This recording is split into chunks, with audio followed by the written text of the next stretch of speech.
Great. Yes, indeed. Yeah, all right. So, no one else. So, all right. So I am going to get rolling first. Before I introduce what's going on, let me again say there is a chat button at the bottom. If you're on the web browser, on the bottom of your screen, so you can pop the chat up into this and place it to the side. If you ever have a question throughout this, feel free to type it in there. So type questions at any time, and I'll pass them along to Chad then, since he'll be doing his focusing thing. Keep yourself on mute. I don't know. Don't be a bastard. I don't know. Don't be a douche. Does that go for me too? Hey, that's the cool thing about being AFTDA. I don't have to really watch my language that much. So not going. Chad can douche it on. That's a whole nother story. All right, so let's get into this. So welcome to AFTDA. I think this is like our 4th or 5th webinar now. I'm super stoked that number 5. This is something that Bobby Narco and I started doing at the beginning of the year before COVID was a thing, because our first webinar was Chad is little known fact. Chad is heir to the Massengill fortune. I don't know if I said that right. Thank you, Hazenberg. You get it. You get it. Oh, one of our first webinars was avoiding burnout, which I find incredibly ironic and hilarious now. And I feel like I need to run another webinar because mine is completely useless at the moment. But this one we've been wanting to do for a while. This is live streaming 102 from our friend Chad Newt. So Chad is from New England Roller Derby Report, or Nerd Derby. He's been doing video for 4 years and did audio streams for 2 years before that. In the time, he strived to be innovative and keep streams accessible to anyone that wants to watch. In addition to streaming, he is also coach for the Central Maine Roller Derby Northwood Knockouts. His favorite flower is the lilac and doesn't like cheese much, which I'm still upset about. It's true. I don't really like cheese that much. It's just, it's weird because I don't think that that's like a big deal. And then I'll mention that casually in conversation, and then like the room goes to a very like frying and cheese curd. That's how I'm a monster. Well, thank you so much for having me. This is really exciting. I love talking about streaming derby. It's one of my favorite things to do, and I'll give you like a little bit more, just like some quick backstory on kind of how I got into this mess, and what started all of this. I went to my first roller derby about probably, I don't even know now, 6 years ago. It was Bangor Roller Derby, which doesn't exist anymore, and they were playing Paradise City Roller Derby, who also does not exist anymore. And I was so excited, and I was just hooked on day one. And I went home and I tried to find like local news about Derby and like just sort of coverage of this. And I was shocked, and I think you all know where this is going. All of the news was human interest stories, which is great, but I wanted like scores and stuff, you know, and I wanted to know results. And I couldn't find any of that. So after going to a couple more games, I said, you know what, I'm just going to start a Twitter account, and I'm going to go to games, and I'm just going to tweet about it. And I did a game at an event called the Maine event, where it was all teams from Maine. And there was a team from Aroostook Roller Derby, and I was tweeting out, this was their first sort of away game, and it was also their first win. And the tweets that I had sent out, that information got picked up by a local newspaper way up in Aroostook County. So if you look at a map and you look for Aroostook County, you'll see Bangor, and you'll think that's really far north. Like keep going, like just a little bit further, and that's where Aroostook County is. So you know, there was this other hunger out there for Derby that I kind of didn't really know was going to be there. And I thought, well, maybe this is an opportunity for me to kind of go back to my broadcasting roots. and maybe do a little radio. Technology has advanced quite a bit since I was in broadcasting school in 1995. And I was able to stream. I was able to do a really high quality stream using like this microphone through an adapter in my iPhone, through Mixler, which I'm sure some of you have probably already streamed on that before in different events. So I streamed on Mixler and I did games local. I actually did a tournament, and just kind of kept doing that. And I loved it, and kind of expanded that a little bit into a couple of people, and a mixer and headphones and microphones, and then one solitary event happened, and it was a watch party for champs, and it was on ESPN. And I had one of the players from Team Maine, Frida Rocket, turned to me and said, it'd be really cool if you did video. And I was like, okay, I'll do it. It's exponentially more difficult to do video. But so that started it, and I started putting together my initial broadcast, which you could kind of learn about, and we call this Streaming 102, because 101, I kind of go over that in a couple of different videos that you can find on my YouTube channel, where I go over sort of real basics. I did a Twitch stream last year. I think it was almost like 2 hours long. But I go over like an entire basic setup, how much it would cost. There's a parts list and everything, but it's a real basic setup. And I wanted to just sort of like talk about what's the next level in that and what would that look like. So that's what we're going to do today. I'm going to essentially go through the majority of the components that make up my stream and talk about why I made those decisions. Now, one thing that you're going to find, and this is I think I heard Ben from Quad Media say this the other day, maybe last week when we were on another stream. There's really like no right way. There's no one way to do streaming. A good example is like my setup is quite different than the setup at the hangar, where Rose City plays. Their setup is different. They went with what worked for them. So we're going to talk about what I have, and then kind of just what you can probably take away some things from this. Oh, and I see Keys is mentioning my dogs. Actually, I should warn you, my door to my office is open because if I don't, the dogs get real cranky that I'm in here and they're not in here.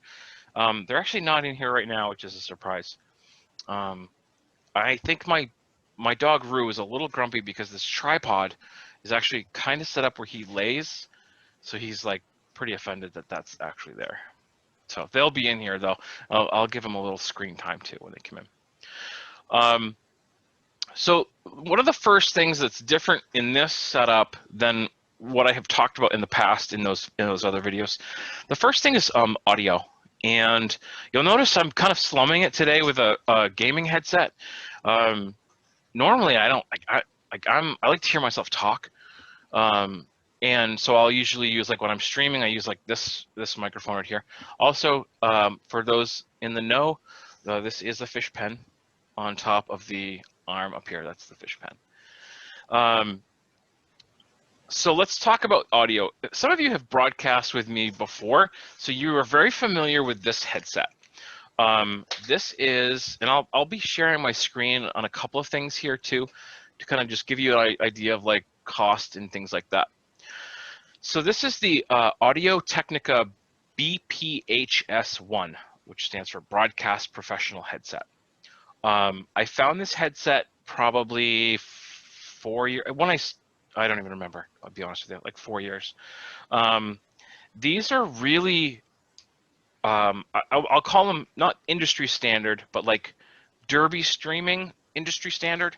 These are one of the most affordable and higher end headset combinations that you're going to find.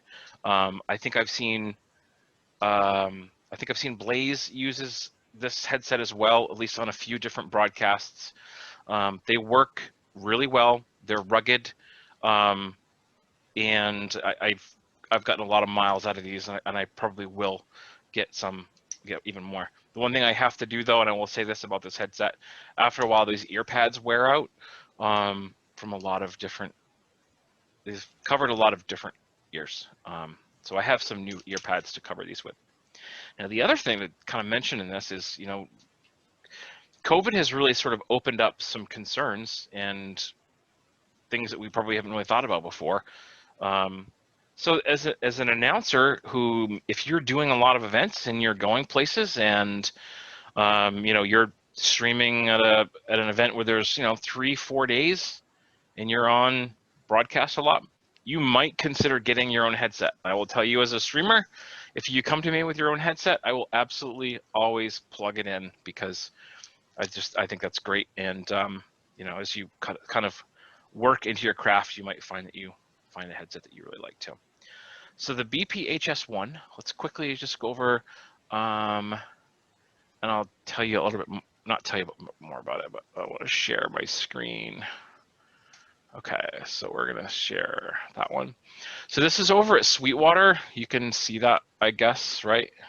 Probably. Okay, cool. So the retail is $199. I have found these recently at a couple of different places, one of which was Amazon. What do they call those? What's this? Amazon Warehouse. So sometimes if you look under where it says like also available from this price, that's where you're going to see the Amazon Warehouse prices.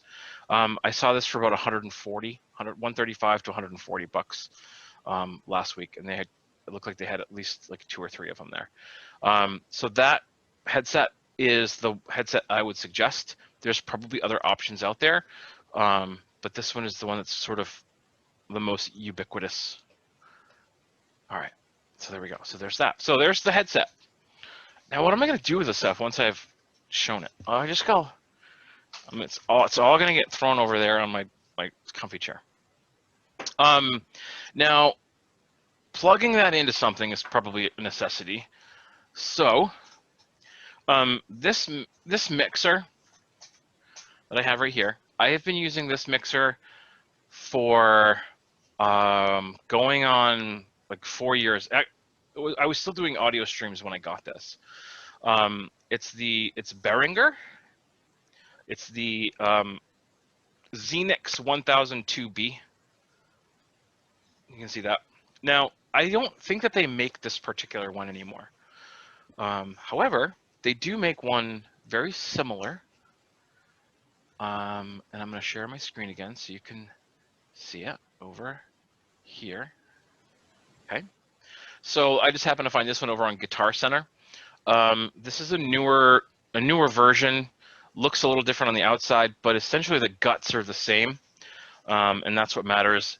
It's probably a little bit better of an option, and the main reason why, and it might seem really silly, but you notice that my mixer has sliders for the potentiometers, the volume up and down. This Q802 actually uses knobs. Sometimes Derby is held in very dusty environments. You wouldn't think so, but Quebec showed me otherwise. There's still dust here from Quebec on this. And the inside is a little susceptible to that, these sliders, if you're lugging this around. And it's a little bit less so, I think, on this particular mixer. If this isn't the exact mixer that was being used in New Zealand last night, it's a very similar model. The Audio-Technica mics will plug right in, and you'll have your volume control. And this one's actually USB, so you can plug it directly into your computer and capture it that way, which is pretty handy as well. Now, this one is still around. You can still find this one, but really any sort of like 4-channel mixer is going to be something that a stream is going to want to have.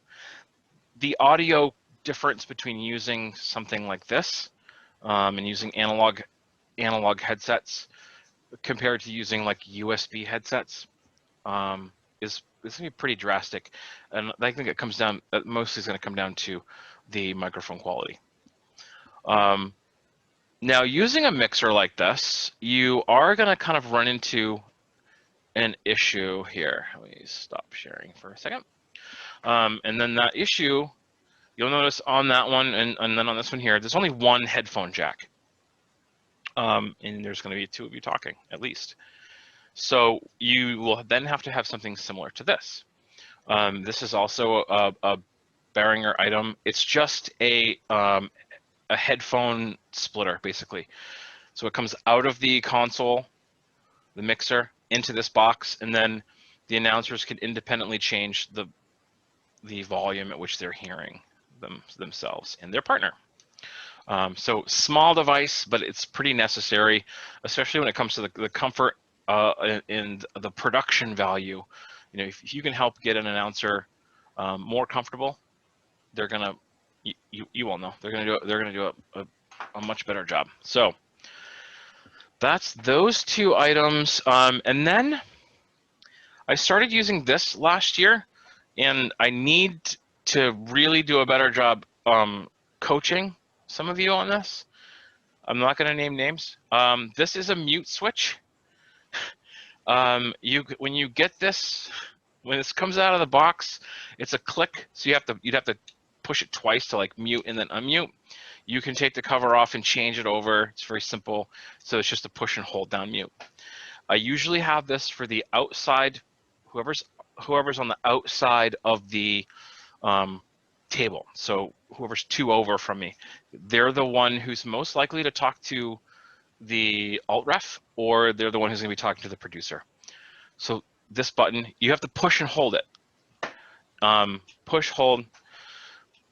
It only does that one for my setup. It only does that one microphone. You could do that for 2. You can certainly insert 2 of these things, and then both announcers would be able to independently close their own mic. The reason why that's important is because when you're taking this headset off, and you're removing this from your head, and this is like I'm telling you this right now because I'm going to work with most of you again soon. You take the headset off and you cover this with your hand. It's loud and it sounds kind of crinkly and crunkly. And I've been watching a lot of old Derby from the last couple of years, and it's super noticeable. So that's why the button's on there for you. Yes, this switch is gold. I absolutely love this switch. I didn't even think it was that expensive either. And it's simple, basic. It's metal enclosure, which is great because most of my stuff takes a bit of a beating, just from being carted around. Okay, so let me check my notes real quick to see where we're at with audio. Headsets, splitter, mic, mixer. You don't have to have those kinds of headsets, by the way. You can plug any kind of microphone into this. But as you know, the more you have to handle a microphone, the more you're going to get sort of extraneous noise. I do also have like an interview microphone, and that plugs right into this as well. And generally, the interviews are actually done like just off to the side of the desk where we're broadcasting from.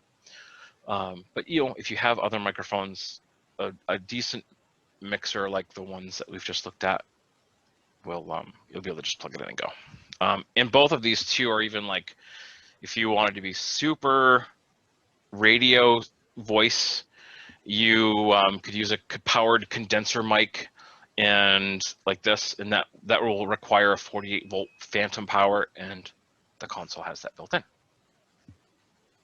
So that's kind of the audio portion of this. There's a couple of different things I've done to connect the audio to my PC.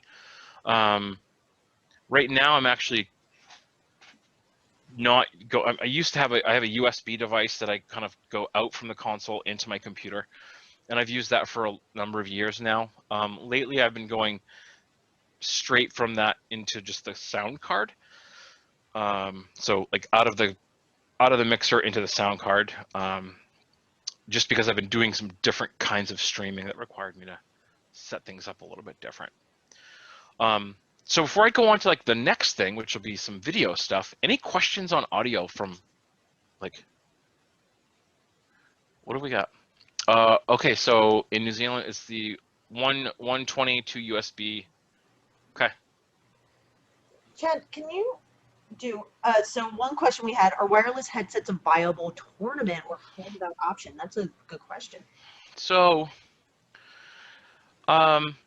potentially they could be viable in a tournament. The one thing, so I like this headset here. I use this actually all the time for work. I'm constantly in meetings and it's comfortable. The things that are going to be in the way are not necessarily like technical things. It's foam. So if other people, like lots of people are going to be using it, it's kind of gross because it's going to make your ears hot. And it's going to be kind of a little bit icky. The other thing is, 2 wireless headsets, you're going to then have to use a program called Voice Meter Banana, I think is what it's called. I covered it in one of my other videos. A Windows machine does not like to have 2 USB microphones as inputs concurrently. You have to use a separate program to allow that to happen. And the microphone quality is probably not going to ever be as good as what you're seeing in something like this. So you definitely can start out that way as long as you have the USB ports for it. You're going to run into that potentially on some computers where you just all of a sudden you don't have ports enough to plug everything into. You can get a splitter for certain things. Audio would be fine if you were running that through a splitter. So Chad, I was curious if there was any like big audio problem that you've run into like on the scene that you weren't anticipating, or something that maybe any tips of like, hey, watch out, this happened to me, I don't want it to happen to you. So that's a great question, and so the first thing that comes to mind is like the older microphones I used to use were like a standard hand cardioid microphone. Using those at a venue that's got a loudspeaker right behind you, Battle of the All-Stars is a great example of why I don't use those microphones anymore and why I use the headset one. The BPHS microphone is very, I still think it's a cardioid pattern, but it's really sort of capturing what's here. It's getting some information from outside, but not nearly as much as it would if you were just using a regular microphone.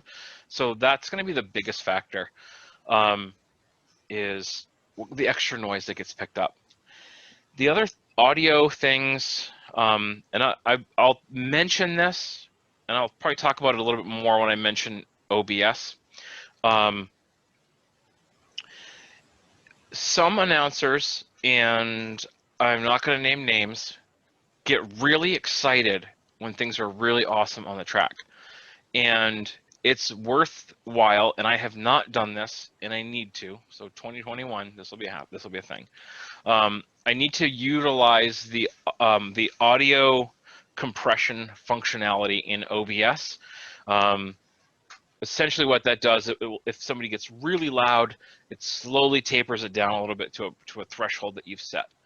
You know, you all have heard, or we've all been that announcer who shouts something and then it kind of peaks the audio, and it'll cause that needle to go way up into the red for a little bit. So that's something too to kind of look out for, to get that great audio sound. Utilizing a compressor would be a great idea. And one more question before we move you on from audio is there any difference that, like, have you done many combined, like the stream call is also the house call, and how you would deal with audio with that? So I've never done that. And I think the only reason I haven't done that is because I've been fortunate enough that there's always been sort of announcers around, or when I started, it was me and like my partner, Jeff. doing color, and I would do play-by-play. So I've always had, you know, that kind of dynamic there. And if you can do it that way, it's always the best way to do it, because you can say things on a stream that you can't say in-house. And I think for the best experience for an at-home viewer, it would be to hear that sort of that sound. All right. So let's talk a little bit about cameras. This is where the question comes up: what kind of camera should I use? And it's such a can of worms. I'm going to talk about what I have used, what I use now, and then we're going to talk a little bit after that. We're going to talk about like how to take that camera and to get it into the system. When I first started out doing video, I did the easiest thing possible, which is something that anyone can do once they're available to be purchased again, is a really decent USB webcam. I did 2 web cameras, maybe, I don't know, 3 maybe. I did 3 web cameras at some point too. And you can do that, and it works. And if that'll get your stream, up, and people can watch 2 decent static shots, then that's what you can do. Sometimes you run into some problems when you're trying to use more than 2 web cameras, because they're going to require, if you do like even 720, but definitely 1080, if you do 2 cameras at one time, you're going to run into issues with what's called the bus in your PC. You can only put so many people on a bus, and that's the same thing with data through a web camera. You can only put so much through that channel at one time. And again, Windows, if you're on a Windows machine, Windows does not like 2 devices with the same name and the same driver. So that can be tricky too. So I try to use, and we'll talk about this a little bit more. I try to use, if I have a USB device, I try to actually use 2 different kinds so that I don't have competing drivers for that reason. And so far that's worked pretty good. So there's the web camera, that's an option. You always have these sorts of things like consumer grade 1080 cameras. I used one of these for a while. I actually still use it, for my, when I stream here at the house. I use it, and I might even use it for next season. I probably will do a static penalty box camera, and I probably will use like this camera for that, because it won't be it'll just be like picture in picture kind of a thing. But these are certainly options. Now, you can take this camera and make its coverage a whole lot better if you do one simple thing. And that is, and I think I was going to talk about this a little bit later, but I'm going to talk about it right now. So if your team or you are using small cameras like this, what you can do, you do yourself a huge favor and don't use this guy. Save yourself the $15 and buy like some coffee before the stream starts. These, like, you can't get a great quality out of this tripod. The only time I ever use this is when it's static. It's not moving, it's just sitting there. And as a rule, it can sit there all weekend long and just point and do the thing I need it to do. But once you start trying to move this around, forget it. It's junk, and it's never going to look good. Tell us how you really feel about that, Chad. So what you want, and we're going to go, so we want, and you'll see how smooth this is. You're going to want to find a tripod with what's called a fluid-filled head, or like a fluid drag head, and then you can move and it's not as herky-jerky. So this is the base of my boom camera that I use. So it doesn't have the handles on it, but this other camera that I'm moving right now, this has, some nice heavy handles on it, and you can move it around and you can get all the stuff you want. So something like this that has a fluid-filled or drag head, even an inexpensive one,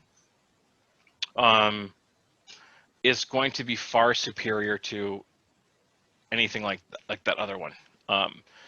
So you can make an inexpensive camera look a lot better if you use something like that. Fluid head tripods for the win. Like, yeah, and you can. It's one of those things, you know, with gear, you can spend a little and get something okay, or you can spend a lot. Like, I would never expect anyone in Derby to go out and buy like a Bogan fluid-filled head camera tripod. Like, there's no need for that. You can get a pretty inexpensive tripod and it's going to work just fine. You'll find I'm a huge proponent of doing more with less, because otherwise things can get out of control real fast.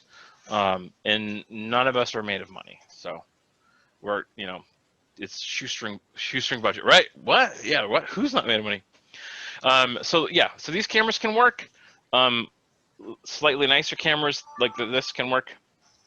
Now, in order to capture something like this, to get it into the computer, generally what's going to happen is you're going to need to capture HDMI with an HDMI capture device. So like this camera has an HDMI out right here.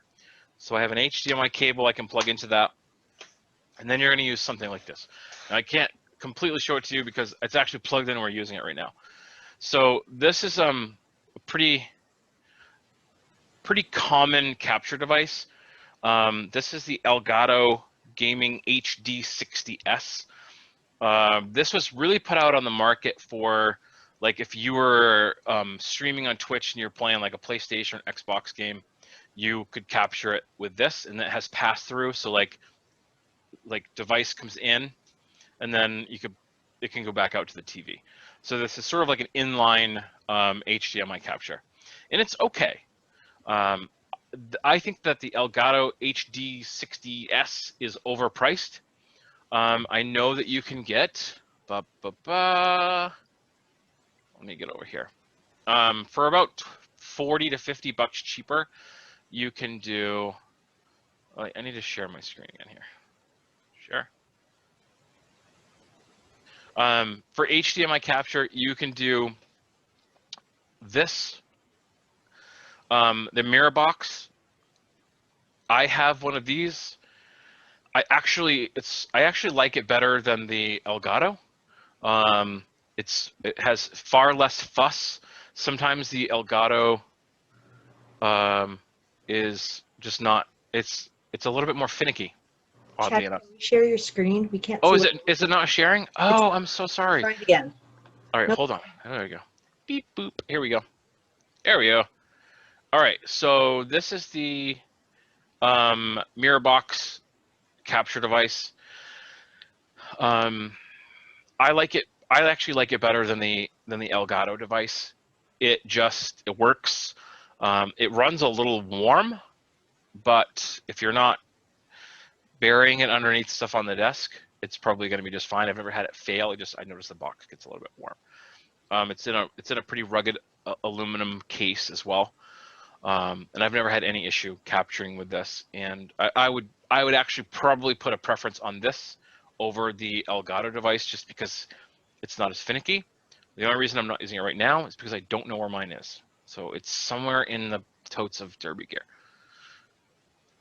All right, so now capturing HDMI directly into your computer. Yes, Nick, mention the other capture card item for sure. Yeah, sorry to interrupt on this. I know we talked about this a little bit ago, but this crazy little thing goes for like $14. And I just bought one for myself and a couple for work. Yep. I've had success with it. I don't know. I'll throw you a link. And yeah, throw the link in chat for sure. That doesn't mean that it's going to work well for you, but for like $14, $15 to experiment with. Yeah. So that's it. I just want to throw that out there. Might be a perfect way of getting started. Yeah, definitely.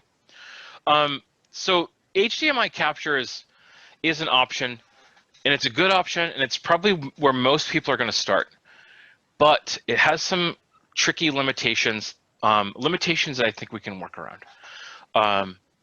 The effective distance for capturing via HDMI, you really shouldn't go over 40 feet with an HDMI cable. I've gone up to 40 feet, and I have actually found, I have noticed, I've had issues with that. So somewhere around here, I have a 40-foot HDMI cable. I used to capture this camera with it, and it worked okay, but I noticed there was sometimes it might flicker just a little bit. So that's the big limitation for HDMI first. The other is these HDMI devices are going to use a USB 3 port. If your computer only has USB 3 ports that are controlled, that run on a single bus, you're going to struggle to get two cameras to work simultaneously without them interfering with each other. That's going to happen. When I was capturing and using two individual HDMI capture devices, I had to install a second USB 3 device into the desktop so that I knew they were on separate buses. Then it worked okay. Sometimes on a computer, your front one is, if you're using like a desktop, your front one is on a different one than the back one. So that's something to get to kind of look at there. Now, an option for HDMI that I did not do because I wanted some other things. It's what's called HDMI over Ethernet, and you can get an adapter set that looks something but not exactly. Wait, which tab is it? Okay, let's share this again. Let's actually share it this time though. All right, so this is an HDMI extender. Essentially what this will do is allow you to go, this particular model will let you go 164 feet or 50 meters. So you plug your camera into one box, you run 100 feet of Cat6 cable, and then the other end of this will go to your computer, right? So there's probably a diagram here. You still have to have an HDMI capture device. So you still have to have that Elgato or that mirror box to go from this little box, then needs to plug into that little box. But this is how you can extend your cameras over Cat6 if you're going to do an HDMI only capture. They work. I think I have seen them used by I think there's a spinner stream. I don't know if it was down under Derby TV or not, but I think they might have used this device or one similar to it. So that's how you can kind of get past that 40 feet. And that's important because, as you know, if your broadcast booth is not in a great location and you can only get a camera 40 feet away, you may not be able to get a good camera position to actually capture the action like you would want to. So mobility of cameras and being able to move them around is pretty important. Can they be strung together like extension cords? I don't think so. Yes. See? Okay. So DDTV, that's down under Derby. That's not Derby Duck, right? I get so confused. There's just so there are so many acronyms. There's so many acronyms. Yeah. So they're a great option. I don't think you can string them together, but there are other devices like this that will go further. You can extend the distance on. So doing HDMI capture, that's an option. For sure, you can get two cameras into your computer this way and have them with good positioning on the track. Now, that's going to run. So if you do that, something like that, you're looking at like $370 worth of cables, capture devices, the HDMI over Ethernet devices, and so it's about 370, depending what you can always, maybe that's a high end on that price, but you can probably lower that if you do a little shopping around. So that's capturing via just HDMI. Now I'll talk about what I do.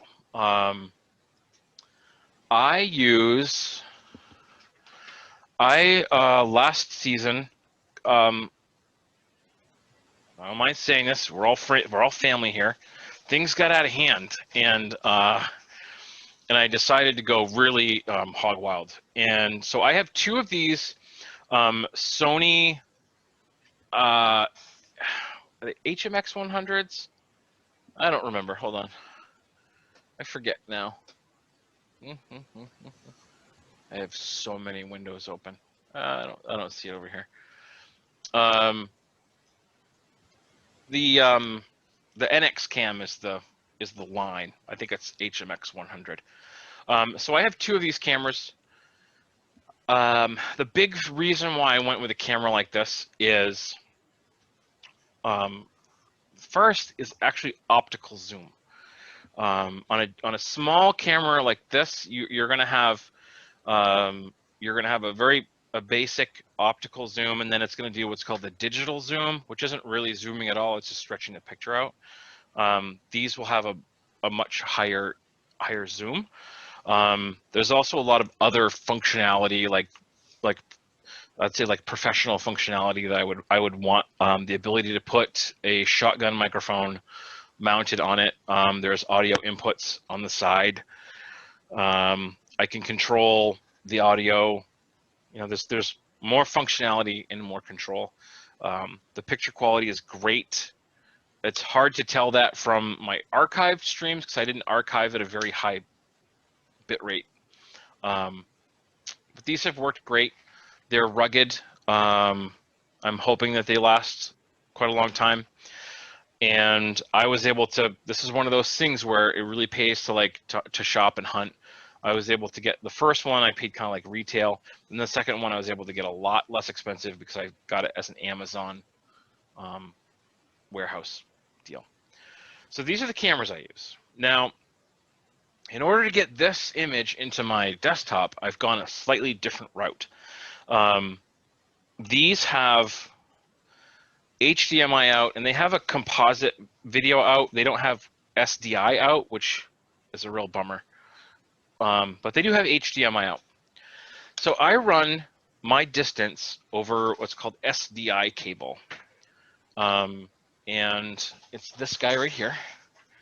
So SDI has like you'll see like an end on it like this. It's it's called a BNC connector. Pushes on, turns, and connects. And these are, SDI cable will go 100 meters. So you can go 300 feet. So you can go a lot further with no signal degradation whatsoever over that. So I use that. Now to get the signal into SDI out of the camera, each camera has one of these little boxes. This is an HDMI to SDI converter, and it just hangs there on the tripod. It doesn't do anything except convert from HDMI to SDI all weekend long, and they work great. I've never had a problem with them. They work fantastic. So from the camera into this box, SDI cable, and then where it goes is, let's see, where is, I'm using, okay, this is what we have here. All right, so let's share the screen. So in my PC, I have one of these. I have the Blackmagic Design Decklink Duo 2. So this allows me to capture, I can do, although that one shows 5, I feel like mine only has 4. I don't really remember. I can capture 4, or if mine actually does have 5 inputs. So I can, that was the other reason why I went with this setup, because I wanted to be able to go beyond a 2-camera setup at some point. And the Decklink Duo allows me to do that. I can capture multiple cameras, and I can put those cameras really anywhere I want at a track, within reason, as long as I have the cable to get there. Example of putting a camera far away, I had to really stretch a cable out to get up to the top tier at the Georgia W. Tush tournament in Montreal. So we ran a whole lot of cable to get myself way up there. And then it comes all the way back down again through the seats, underneath them, taped to the floors, anywhere I could get it, and then plugs into this card, which is in the back of the PC that's over here, which I can't, actually I don't think a camera will move over there. So that's how I'm capturing my video. And the big reasons why I chose to do that, yes, is for reference only. I'm pretty sure it's just 4. The reasons for that, I wanted to be able to get those cameras further away. There's some slightly higher value in that signal that I'm not really making use of, but it's great that it's there. It's the expandability is what I was going for on that. So I made the investment, and it's there. I hopefully won't have to worry about it again for a long time. If I do, it will have then reached such a level of absurdity that I don't even really want to think about, like covering multiple tracks, and I'll have to do something else. Another option, actually, if you only, so I don't know if it's here or not. Oh yeah, look at this. So another option is this guy. This is what when I first started doing SDI capture. This is also a Blackmagic device. It's far less expensive. It's just a cute little guy. It does one capture. So you could run an SDI camera into a PC for a whole lot less than that. Like it's like maybe $150, I think. And you could get one camera captured that way, and then one captured with the HDMI capture. Oh, hi Kanga. You gonna come say hi? There's Kanga. She's so confused right now. She doesn't know who I'm talking to. We're gonna just take a little moment just to say hi. Hey. She does not know what's going on. She's like, I know you're talking to someone, but there's no one in here. Okay, so the other thing, to kind of just talk a little bit more about cameras, things that you can do to kind of make things look a little better without having to put a whole lot into it. It's really simple. A lot of cameras, even my little tiny Sony camera here has this functionality. You can get a remote control like this, and you simply push the button in. And if you look on a broadcast camera, if you ever go to a big sporting event, I mean, cameras are probably much different than the last time I looked at one of these cameras. You'll see there's like controls that almost look like a motorcycle throttle, and that's what they're controlling with these. If you start having to lean over a camera to use the zoom functionality, it's going to get real shaky. I have one of these. It's got a Velcro strap on the back, and it just gets Velcroed onto the handle, and you can push it in a little bit, and it goes a nice slow push in, or you can go way faster, and then whatever you need to do to follow the action. But this was like really cheap, and if you start putting something like that into a consumer grade camera, it gives you a whole lot more control, and it's going to be less shaky. It's going to be nice. It's going to work. It's going to work good. Okay, so let's see. Okay, we talked about HDMI capture. We talked about SDI. Yep. Okay. All right. So where is all this information going? I use a desktop, and there's a few reasons why I use a desktop. The the big reason is I'm old-fashioned, and I don't think of laptops as having enough muscle to do what I need. And generally, unless it's a really nice gaming laptop, that's probably the case. The other thing with a desktop is I really want to be able to expand on what my capabilities are. And I want to be able to have a robust processor that can really handle what I need to throw at it. I'm running an AMD Ryzen 5 now in this desktop. It also, of course, I had the room for the SDI capture device, the Blackmagic device, and about anything else I've needed to jam into this very small case. So that's why I made the decision to try to run the whole thing through a PC, through a desktop rather, not a laptop. It can be done if you're going to do HDMI capture. You probably can do, a decent laptop and run everything just fine.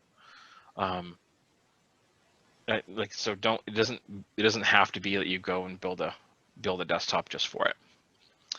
Okay, so. Chad, can I ask you a question real quick? Yes, of course. Just on that note with the computer, so do you only do events that you can drive to, so that way you can bring your rig with you? Kind of. Okay. So the limitations on events I go to, I used to just do like Maine, Massachusetts, New Hampshire, and then it just sort of was a little bit further each time.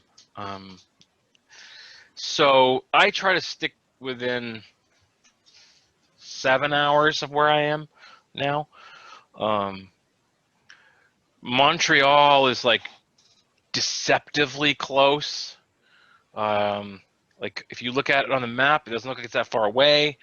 There's just sort of a stretch of uninhabited wilderness through the mountains of Maine and Quebec that you have to go through, and then it's Sherbrooke, and then it's Montreal. And Pennsylvania wasn't too hard to get to, so that's kind of what determined that. I don't mind, and I probably wouldn't mind driving further with all my gear. It doesn't take up that much space. I mean, it takes up all of the space, but it's like there's always enough room for me in my clothes. And really, it's time. How much time do I have that I can take off and I can get there? Because just like everybody else, right? We're all using our PTO to go to a derby event someplace. So that's the other thing that kind of has like kept me like close to home. I guess close to home is now upstate New York, Montreal, Pennsylvania. Thankfully, there's nothing. Well, I can't say further east because I could probably go to New Brunswick and do things too. But so yeah, that answers that. Yeah, when am I coming to New York City? Well, yeah, I don't know. I don't know when I'm gonna go to New York, but it's probably gonna be. I'm gonna go. I'm gonna go for sure. So let me see if I can share OBS. I have a video where I've done a lot talking about OBS, and OBS is open broadcast software. I highly recommend OBS, and there's other platforms out there that are just as good. Some are probably even better. Some might be free. Some definitely cost money. I like OBS because it's constantly being updated. It's free. There's a lot built into it. There's more capability built into OBS than probably any of us are ever going to use streaming roller derby, to be honest. It's a great place to start, and you can get a lot done. And the reason why I'm sticking with OBS is because I know that there's going to be other streamers that want to come along, and OBS is going to be their entry point. I want to stay close to it so that I can be there to kind of make suggestions, kind of continue to like develop and push the envelope a little bit on what OBS can do. So that's why I stick with OBS right now, and why I suggest it to everyone. Let's talk about OBS because we're going to talk about maybe my favorite piece of gear of all time. I saved this like mostly for last because I absolutely love this piece of gear. Some of you know where I'm going. Some of you know exactly what I'm going to talk about too, because I know that you have it. I've seen it. You've posted pictures. You know what it is. All right, so here we go. Let's share the screen. Share. Okay, so here's, you can all see OBS right now, and probably can see my cursor too. Share. There we go. No, that's not share. There we go. I just had to click the button. All right, so here's the basic OBS. There's a few different versions of OBS that are out there. You'll see like Streamlabs OBS that Twitch suggests it. I kind of wanted to look at it for a couple reasons, but I got great advice that said, no way, don't do it. It's full of bloat and it'll just be too slow. So I'm not going to. Real basic rundown of what OBS does. OBS will capture. There's nearly any capture product that's out there. OBS can let you add that as a source. So you add it as a source. Every like camera shot is an individual scene, and like this one won't work because I actually don't have that camera plugged in. But for main camera, I have sources of browser. The browser is actually the CRG scoreboard overlay. And like image is probably the low life in the corner. Audio input capture is usually going to be what the console that comes in, and then the Blackmagic device. That's probably my camera. It would be this camera if I turned it on. So each of these scenes, you know, for every camera, it's an individual scene. For your tourney opener, for your, you know, your for the big image that you go to when somebody gets injured and you need to get away and show something different. Those all are individual scenes. Now, in order to change scenes, I can simply click on it and then like click on this, and then as soon as you open a scene, it starts up. Here's Kyle Kenzie's TikTok video talking about 2v1, putting your helmet on correctly. And then I'd come out of that. And you can click on them and do that, and that's fine. But I would suggest this. Do not bother doing that, because after 4 days at Battle of the All-Stars, I'm exhausted. And the last thing I want to do is to try to remember what to click on. So I use this right here, and we're going to just zoom in a little bit. This is the Elgato Stream Deck, and let's get right in there. Okay, so we can see that. Now, each one of these buttons is programmable with the Elgato software. It works natively with OBS and a bunch of other things. It'll work with XSplit. The functionality, I don't know if you can, are you still seeing a picture-in-picture of me so that you can actually see that? You are, okay, okay, great. So I'm gonna actually stop sharing because I want to like try to do two things at once here. I'm gonna make this zoom back out. All right, so you can see OBS in the background. So if I want to, let's say I want to grab an instant replay, OBS has the functionality to grab the last 10 seconds of whatever just happened. So I push this button, I grab an instant replay. Jam is over, we're in between jams. I want to play the replay back. I push the replay button, and you can see over here on OBS, it goes to the scene that is the playing of the instant replay. Now to come out of that, to go back into like my main camera, I have another scene that is based on the main camera, but it then also has that stinger transition. And I won't go into how all that's done today, but at some point we should go into that because I want everybody to be able to do that and have cool functionality like that. So this, I can switch cameras. Let's go. So I want to go over, there's my sociopath who's no longer sociopath, but there's my slate with that information. Push the button, there's Kyle Kenzie. So there's 15 buttons here, and I'm using half of them. I can click over and just push the buttons. So if you see me sitting at a tournament, I'm usually like this, and I end up holding this by the So by the second half of the first game, I'm holding this like a game controller, and I'm running the entire stream from this box. I have the capability to stop and start the stream from this box as well. I took those off because I'm so clumsy, and as it is, I'll accidentally hit the instant replay button when I'm not supposed to. I don't want to hit the stop stream button when I'm not supposed to, and that was definitely happening. So I removed that, but that can be put there. They make a larger box than this too if you were going crazy. I just don't need that. And this is like, I wish somebody made like an add-on that I could like actually get like ergonomic grips. I'm probably the only person who uses the Stream Deck like a controller.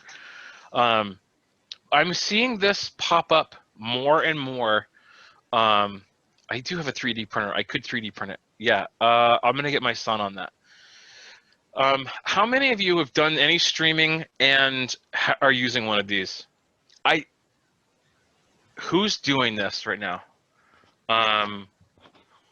OBS probably can take commands from an Xbox controller. So, okay, yep. So I'm already seeing it in chat. You know. If you know, you know. If you know, you know, right? The other thing this does, if you want to teach somebody how to do some streaming, this is a great way for them to be able to sit down at a very overwhelming pile of like wires, and if you've seen my stream table, you know it is not elegant. It's barely presentable. So if you can sit down and say, okay, everything you need to know is in this box, like you just need to push these buttons. That's the way to go, for sure. There's not a lot of equipment that I would say you should get X piece of equipment. I will say when it comes to the Stream Deck, if you're going to stream and you're going to have like multiple things going on and you're going to do an event, this will make using OBS and having a like smooth operating of the stream is going to make it so much easier. I highly suggest a Elgato Stream Deck.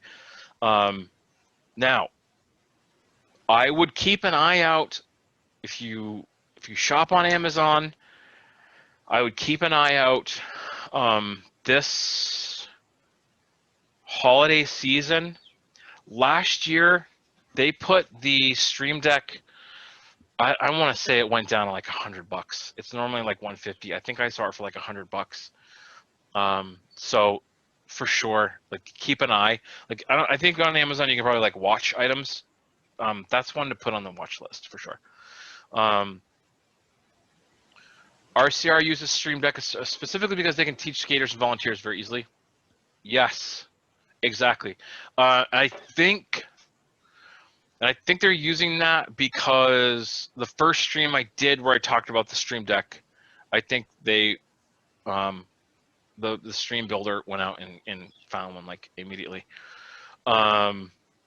It's awesome. It's a poorly kept secret. I don't want to keep it a secret. I want everybody to know about that thing. Twitch streamers who are like gamers, they use it all the time. But it's perfect for this. It really opens up OBS. I go on and on and on about it. We won't today, but like at some point, I'll throw this out there. Someone needs to do a webinar on CRG and how CRG works with streaming. If somebody wants to do that, I would be happy to join you. But let's make sure we do that. That's a big thing. There's the using CRG, the overlay functionalities, entering in penalties so that they actually show on the on-screen, like someone get on that. Okay, so that's basically all of my setup. The only things I didn't really go into are like data, like didn't go into data. Wi-Fi is the devil. Don't use Wi-Fi. There's no need. I'm here to tell you right now, friends and family, don't use Wi-Fi. I have 300 feet of Cat 6 cable that I lug around with me right now, and 300 feet will get me pretty close to where I need to go. Usually there's a whole lot extra. So, Carrie, you have a question? So what about power sources? Like, have you had any difficulty with power sources? Listen, I know where every unused power outlet is in every hockey barn on the East Coast right now. I'll tell you right now. I know what ones to not use because it's attached to a light switch someplace. I know what ones to not use because they get wet or somebody drops things on them. Like, yeah, so you just have to get to know like where that power is coming from. If you feel like lugging it around, I don't, I'm sorry. You could lug around a UPS power supply. That's the right thing to do. I have one, it's right down there. I don't lug it around with me because it's so heavy. There's no need. I lug so many heavy things anyway. I should be doing that, but I should have that. Yes. Yeah, Bodus is attached to a light switch. That's that switch. 4G is suitable if it's a good connection. I typically stream in 720 because of data. I it's like 2.5 gigabytes, 2 to 2.5 gigabytes per game. I had a really expensive Verizon plan that I could typically keep rolling over and have enough data. I now use a different thing that's somewhere here through a company that gives me true unlimited no throttling bandwidth on 4G. It's on the T-Mobile network though, so it doesn't do me that much good in some places. Mary? Yeah, I had another question. When you're streaming, assuming that you're also recording Yep. at the same time, do you have good options for data storage? Yeah, so that's another reason why I use the desktop. Is I try to record onto a different hard drive than what I'm working on. So data storage goes to my D drive, which is a solid state 500 gig or terabyte. I don't really remember. I think it's 500 gig. It goes to a solid state hard drive, and it automatically records when I start streaming, and it just always fills up. And then like every time I do an instant replay, I capture the replay. I have a process, like a script that runs in the background that captures the replay, and then when it captures the next one, it takes the old replay, moves it over into an archive. So it just, all the replays keep getting put into an archive to a degree that I actually have, I don't know what, Andrew, when I figured it out, like I think I have 8 hours of instant replays. I didn't realize I had that many, but there's just this folder. It's just full of them. I played it one night and I just let it run. So that's what I do for storage capacity. I have that in the desktop. What I didn't do was I didn't record it. I didn't do my archive at a high enough bit rate, and so I just don't feel like my footage is that good from last year. It's watchable, but it could have been a lot better. At Battle of the All-Stars this year, I upped it, and the recordings are much better. So that's another thing for 2021 to work on, is really increasing that. It'll just use more data, but I mean, I'll just throw it in there. What else we got? What other questions we have? Anyone else have questions? You can unmute and fire away. Yeah, and then am I going back to stuff? Any questions about any of the things I brought up? You want to scold me for any of the choices I've made? Like, I'm totally down with that too. I always give Keys a real hard time that he has cost me so much money, because he'll make a suggestion, and then, or I'll show him something and I'll say, hey, what do you think about this? And then like 10 minutes later, I don't know. It's just the money's gone out of my pocket, and then 3 days later, this box shows up. So I have keys to thank for that. In fact, that's another streaming thing. You need to have somebody like Andrew Keys around. Like if you can get another brain to have near you who knows how to do some things, that's super helpful. Like I gotta give a shout out to Andrew. So Keys just asked, he just said you never mentioned the HDMI preview screen things. Oh yes, that's true. I didn't mention those, and did I bring them inside? Let's just take a look. This was another. I think Andrew really just saved me from buying what I didn't, or doing something I didn't want to do. Well, yeah, you were going to try to find out a way to attach TVs to your. Yeah, I wanted yeah. Okay, so, all right. So this is, oh yeah, hard plastic cases. I get these Pelican knockoffs from Harbor Freight. Hey, look, there's tape on here. This pink tape is from George W. Tush. Aw. These knockoff cases work really well. So I have, when it comes to these cameras, they have a small view screen, and that's okay, and you can do that. I went and got a pretty decent deal on a couple of Lilliput field monitors, and this hooks onto with one of these guys. This is it's a knockoff Magic Arm. Clamps onto the side of the camera, and then this will screw on top of it. And then there's a larger screen for the camera operator to be able to look at to see what's going on. And this, a bunch of you have run camera for me before, and so you know that this was pretty handy to be able to look at this monitor rather than to try to look at a viewfinder on a camera. But those were a great investment. Just for the ease of use, I kind of like to try to make my volunteers happy and comfortable. So that's why those came out. Let's see if I can put that back in here without breaking anything. And then Andy had, oh no, it was someone else mentioned NDI. Nick had mentioned NDI.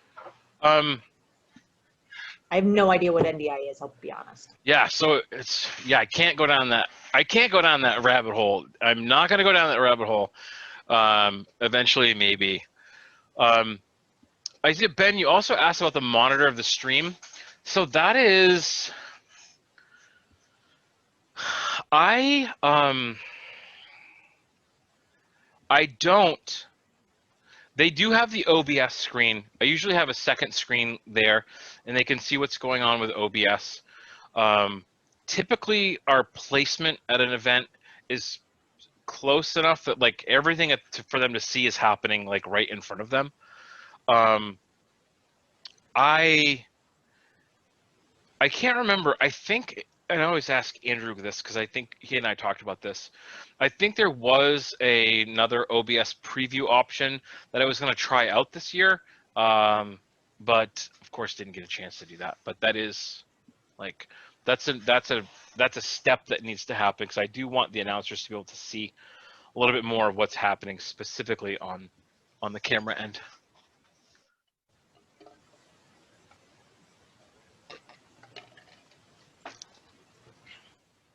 Anyone else? Again, feel free to unmute yourself if you want to ask any questions. Okay, okay, so I help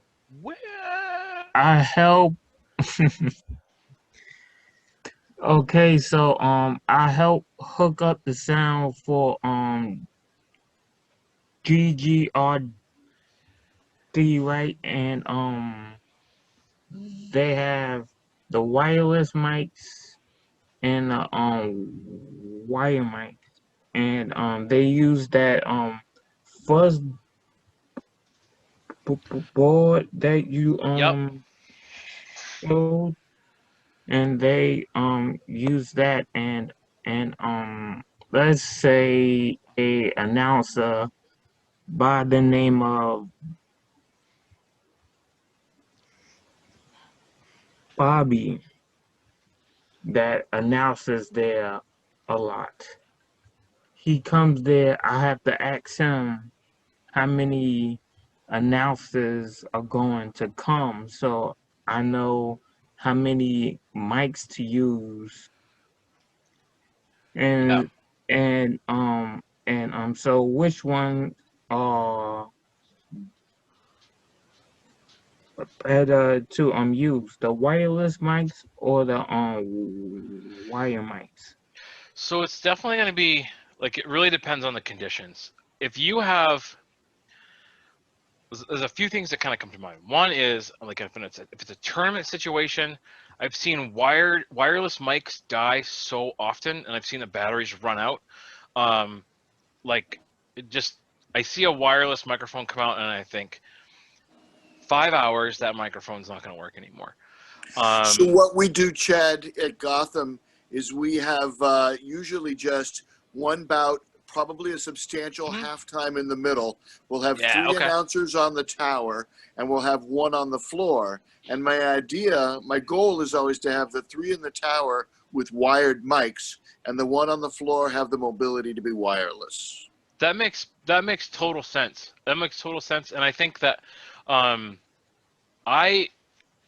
actually thinking about like incorporating a wireless mic into my stream, because I saw it last night actually in the New Zealand stream, when like maybe the producer needs to go ask somebody something and then provide that information, and I like the idea of that being a possibility. We have our wireless for the MC. The producer is one of the wired mics in the tower, and then we have an MC on the floor who goes around and promotes the merch and controls halftime and talks to fans. Yeah. What's great with a mixing console like this one, you can plug all those right into it. You know, like I have 7 channels here. I could plug 7 microphones in if I wanted to, and then.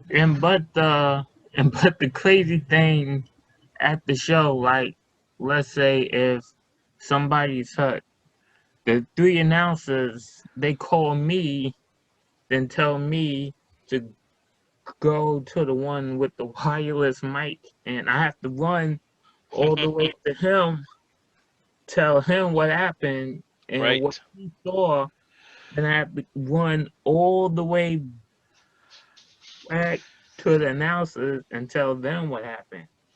So one of the things that can be added in for this is, and I have the capability and I don't use it as often as I should, but they're really like if you're doing a larger production, a wireless audio capability between camera operators and the desk, between like whoever's directing should be able to talk to, if they can talk to the announcers in their ear without that going over the broadcast, like that's out there, and that can, like, there's solutions for that. You can find that. It can be a little tricky in a DIY setup to be able to make that happen, but I think that like there's probably ways you could get, comms are expensive. There's ways you can probably do it. I have a couple of comms I got that were inexpensive, but they're not great. They're really pretty, they almost feel like just too cumbersome actually to try to make happen. But so like I think in that kind of a situation where you're almost always in the same venue, it might be something to kind of look at, some sort of a wireless option where you can talk back and forth, an earpiece, even like an FRS radio, so that if you're always on the same channel, you could talk back and forth through an FRS radio, I bet. I just want to get, one quick example of a useful reason, and I don't know how often this would happen for a wireless mic. I think they're great, but I was jam timing a home team's championship game, and with like 10 minutes left, the scoreboard just crashed. Oh, and what? There was no what? There was, and rather than canceling everything, they just had an announcer in the middle because it was like constant lead changes, and the announcer was just with me in the middle, and I'm sharing my watches so we can just constantly communicate with the crowd what the hell is going on in that game. Gotcha. it works. Having at least one wireless mic, I think, is really useful. Yeah, that is definitely like something that's going to get added to my kit here, is some wireless capability. Andrew, you're right. That was multi-view. That's one, and I'll go back to that with OBS. That's one of the things that's not great about OBS. At least the way I've been using it, I can use it differently, and I need to learn how to do that. I don't always know exactly where that camera. If I'm using two cameras, I sort of run the broadcast by a basic template. I tell camera 1, I say, I want you to always follow the pack. And I tell camera 2, I want you to always follow the pack. And knowing that they're always doing the same thing, I can 95% of the time just go to that camera because I know where they're going to be based on where the pack is. And I know already what that shot's going to look like. OBS does have the functionality to actually look to see what that camera, like there's a preview for that camera. I hadn't been using it. That was another 2020 thing to start using, but I didn't because Derby didn't happen. Do you have any general rules of thumb you would like to share about directing with multiple cameras? Because that's something that a lot of people haven't done or have no experience with. So because I've often there's not always the functionality to have the comms there. I kind of boil down my production to always be very similar. Each game is very similar. And I give the same instructions to anybody who volunteers to come in and run a camera. If they're running the turn 1 boom camera, the instruction is start up high, bring the camera down on the pack, pull back as the pack is coming into turn 1, push out to where they're going, and then kind of follow around the track. And so I give everyone kind of the same instructions, and then everyone is operating the same way.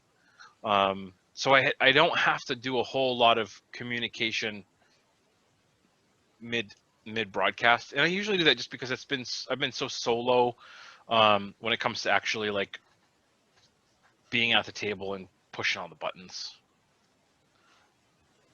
I'm not the best person to talk to when it comes to directing, because it's usually just two cameras. It's not hard to direct.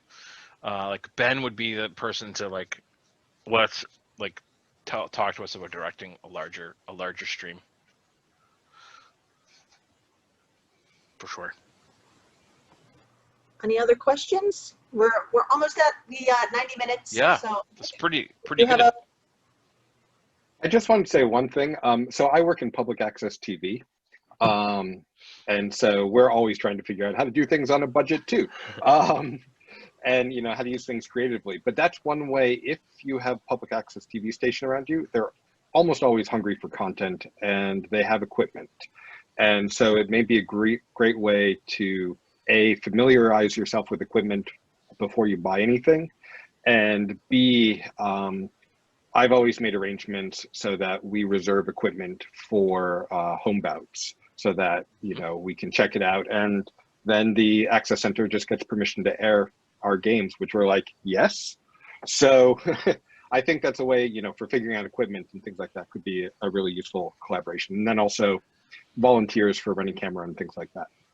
Yeah, there's if I were to think of like the resources in my own area, there's the New England School of Communication where I went to school is like a half an hour away. I'm actually in the process of coming up with a list of things I want, because basically the equipment manager for the school lives down the street, and I've known him for a long time. So he said he's gonna let me kind of go through some of their old equipment before they disperse it. So fingers crossed, there'll be some cool stuff that comes out of that. So that's kind of that's one thing. Like, are there local schools that have AV groups in them?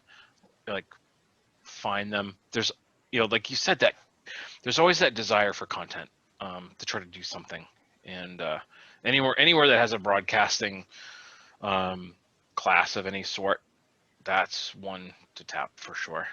They're out there. Awesome. Thank you so much, Chad. If So people welcome. come up with other questions, you can still, like, the event will still be active or post on the AFTDA page, and we'll pass things along to Chad. He can answer those questions. I will be putting this up on our YouTube page as well, so that'll be rad.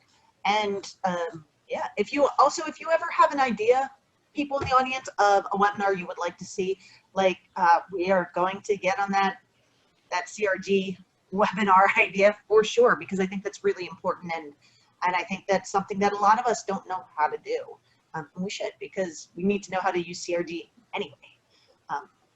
So our next webinar that the AFTDA is hosting is Going International, or Crossing the Pond. It's tips, tricks, whips, and anecdotes. Bobby, you made that real hard to read.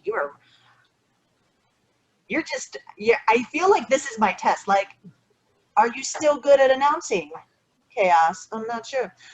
So it's from experienced globetrotting announcers, and it's going to be our first non-lecture format. It's going to be our first roundtable, which is pretty cool. Our moderator is going to be Very Cherry, who I love. And we have panelists from USA, Canada, France, Argentina, and Australia. So that's going to be rad. For those of you who are AFTDA members, keep in mind that nominations are now open for elections. If you've thought about running, if you think that, you know, maybe I'm doing a garbage job and you don't want me on this board anymore, feel free, you know, you can nominate yourself, you can nominate others. It's a good time. And also for everyone, even if you're not an AFTDA member, there is a SurveyMonkey I put up in one of the Facebook groups about the possibility of us changing our name.